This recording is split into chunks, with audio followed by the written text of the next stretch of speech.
ಯಾವುದೋ ಸಂತೆ ಮಾರುಕಟ್ಟೆಯಲ್ಲ. ಇದು ಬಳ್ಳಾರಿ ನಗರದ ರೂಪನಗುಡಿ ರಸ್ತೆಯ ರಾಯನ್ ಆಂಗ್ಲ ಮಾಧ್ಯಮ ಶಾಲಾ ಆವರಣದಲ್ಲಿ ವಿದ್ಯಾರ್ಥಿಗಳಿಂದ ಭರ್ಜರಿಯಾಗಿ ನಡೆದ ಪರಿಸರ ಕಾಳಜಿಯ ಹಸಿರು ತರಕಾರಿ ಮೇಳದ ದೃಶ್ಯವಿದು.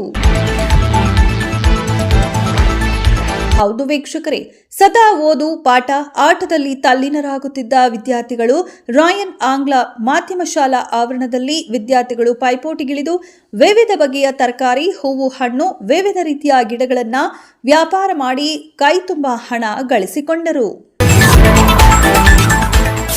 ರೈತ ದೇಶದ ಬೆನ್ನೆಲುಬು ಹೇಳುವ ಹಾಗೆ ರಾಯನ್ ಶಾಲೆ ಎಪಿಎಂಸಿ ಸಂತೆ ಮಾರುಕಟ್ಟೆಯಾಗಿ ಮಾರ್ಪಟ್ಟಿತ್ತು.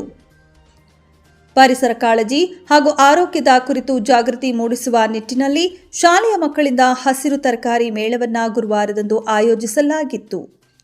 ತಾಜಾ ಹಣ್ಣುಗಳು, ತರಕಾರಿಗಳ ವ್ಯಾಪಾರ ಸೇರಿದಂತೆ ಮೊದಲಾದವುಗಳ ಭರ್ಜರಿ ಶಾಲೆಯಲ್ಲಿ ವ್ಯಾಪಾರ ನಡೆಯಿತು.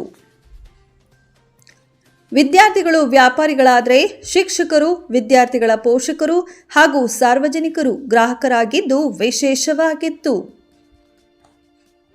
ಈ ಸಂದರ್ಭದಲ್ಲಿ ಹಜ್ ಕಮಿಟಿ ಮಾಜಿ ಅಧ್ಯಕ್ಷ ಗೌಸ್ ಸಾಬ್, ವಕ್ಫ್ ಬೋರ್ಡ್ ಅಧ್ಯಕ್ಷರಾದ ಹುಮಾಯೂನ್ ಖಾನ್, ಖಾಸಗಿ ಶಾಲೆಯ ಅಧ್ಯಕ್ಷರಾದ ಮರಿಸ್ವಾಮಿ ರೆಡ್ಡಿ, ಉಪಾಧ್ಯಕ್ಷರಾದ ಮಾನ್ಯ ಶ್ರೀನಿವಾಸ್, ಖಜಾನ್ಸಿ ರಂಜಾನಿ ಸಾಬ್, ಕಾಣಿಕಲ್ ಜಿಲಾನ್, ಆನಿಕಲ್ ಅಬ್ದುಲ್, ರಾಯನ್ ಶಾಲೆಯ ಅಧ್ಯಕ್ಷರಾದ ಕಾಣಿಕಲ್ ಅಜೀಜ್, ತೌಸಿಫ್ ಫರಾಜ್ ಸೇರಿದಂತೆ ಶಾಲೆಯ ಆಡಳಿತ ಮಂಡಳಿಯವರು ಉಪಸ್ಥಿತರಿದ್ದರು.